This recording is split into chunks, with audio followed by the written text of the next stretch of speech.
গর্জনকারী সমুদ্র যদি বিনয়ের সাথে আমাদের সাধারণ মানুষের পা ধুয়ে দিতে পারে, তবে কেন আমরা সৃষ্টির সেরা জীব হয়ে এত অহংকার করব? আমার মতে মানুষকে ধ্বংস করার মতো তিনটা জিনিসই যথেষ্ট: লোভ, হিংসা, অহংকার। জানি না কার কার মতে কি হতে পারে, তবে আমার মতে কিন্তু সবসময়ই এটাই মনে হয়।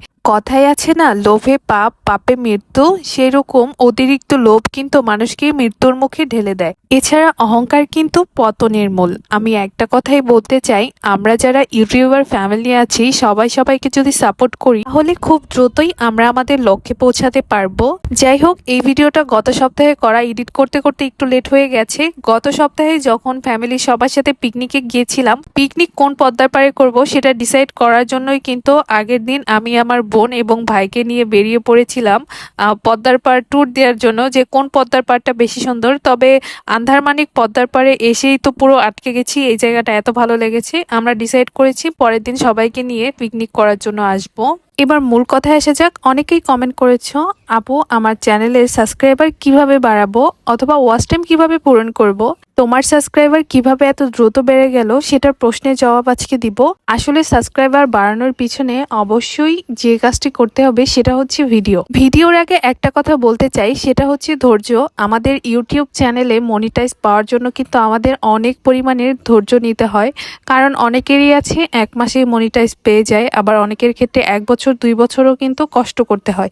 এটা হচ্ছে তার ভিডিও ভাইরাল হওয়ার ওপর ডিপেন্ড করে। আমার ভিডিও প্রথম দিকে তেমন ভাইরাল হতো না, অনেক ভিডিও দেওয়ার পর আস্তে আস্তে এখনও যে অনেক ভাইরাল হয় তেমন না। তবে রিসেন্টলি আমার কিছু শর্টস ভাইরাল হওয়ার কারণে আমার সাবস্ক্রাইবার কিন্তু অনেক গেইন হয়েছে, যে কারণ ওয়াচ টাইমটাও দ্রুত পূরণ হয়ে গেছে। আর বড় ভিডিওতে ভিউ না আসলে কখনোই কিন্তু ওয়াচ টাইম পূরণ হবে না। আমি যখন নতুন নতুন ভিডিও আপলোড করতাম তখন ইউটিউব সম্পর্কে আমার বিন্দুমাত্র ধারণা ছিল না। ইচ্ছা মতো ভিডিওতে মিউজিক অ্যাড করে ভিডিও আপলোড করতাম, এছাড়া নিয়ম মতো তো কোনো কাজ করতামই না। এরপর যখন মোটামুটি 100 সাবস্ক্রাইবার গেইন করে ফেলেছিলাম, তখন কিন্তু মনে মনে ডিসাইড করেই নিয়েছিলাম এবার আমার ইউটিউব দিয়ে কিছু করতেই হবে। ব্যাস, কাজ হয়ে গেল। তখন শখটাকে প্রফেশন হিসেবে দেখতে শুরু করলাম। যদিও ইউটিউব থেকে তখন আমার বিন্দু মাত্র কোনো আর্ন হতো না, তবে এখনও যে হচ্ছে তেমন না, কিন্তু শখ এবং ধৈর্যটা ধরে থাকার কারণে আজকে হয়তো বা আমার ওয়াচ টাইম এবং সাবস্ক্রাইবার পূরণ হয়েছে। ইনশাল্লাহ পরবর্তীতে আল্লাহ চাইলে আমি এখান থেকে আর্নও করতে পারবো ইনশাল্লাহ। তবে আপনাদের উদ্দেশ্যে একটা কথাই বলতে চাই, আপনারা যারা ইউটিউবে ভিডিও মেক করেন, রেগুলার মানসম্মত ভিডিও দিয়ে যাবেন, ইনশাল্লাহ সফল হতে পারবেন।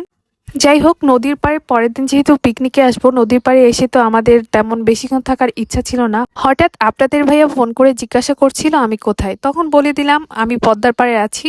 তখন উনি আমাকে বলল আধা ঘন্টা ওয়েট করো, আমি আসছি। তখন তো আমি পুরোই অবাক। আমি ভাবছিলাম তার মানে উনি আশেপাশেই আছে। তারপর সন্ধ্যা হয়ে যাচ্ছিল, কিন্তু তারপর ওনার জন্য ওয়েট করছিলাম। তারপর তো চলেই আসলো আপনাদের ভাইয়া। এরপর একটু সবাই মিলে কথাবার্তা বলা হলো এবং কিছু ভিডিও নিলাম, এই তো। আর আপনাদের ভাইয়াকে বললাম একটা রিলস দিব, একটু রোমান্টিক পোস্ট নাও। আর উনি বলছিল এখানে পুঁটি মাছ আছে, এখানে কুমির আছে, এখানে সাপ আছে। ওনার এইরকম কথা শুনে আমি তো পুরাই হাসতে হাসতে শেষ। এটা কি কোনো কথা হলো? এটা কি কোনো পোস্ট হলো? যাই হোক, তারপর কটকটি খেতে খেতে বাসায় চলে আসি। আর আজকের মতো এখানেই বিদায় নিচ্ছি। দেখা হবে নেক্সট কোনো ব্লগে। সে পর্যন্ত সবাই সুস্থ থাকবেন, ভালো থাকবেন। আল্লাহ হাফেজ।